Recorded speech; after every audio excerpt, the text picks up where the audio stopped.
Listahin natin yung pipino natin. Ito, tingnan nyo. Kailan lang to? 2 days ago, napakaliit lang yan. Ganyan lang yan. Parang 1 inch lang. Tingnan nyo, laki na ngayon. No? So, hindi pala pwedeng kumubagato rin tayo sa paghahalaman. Naghahanap ako ng male na na bulaklak. Dahil nga papollinate ko sa female.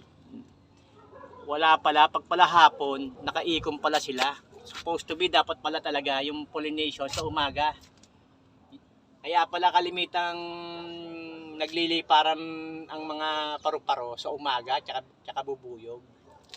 Supposed to be kasi sila dapat gumagawa nito eh. Kung wala nang, halos wala nang paru-paro at bubuyog, eh kailangan na lang tayo na mismo gumawa.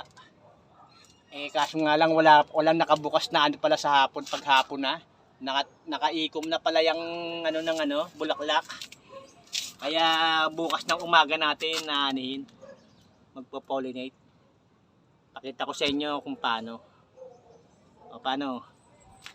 Ganyan na lang uli. Thank you for watching.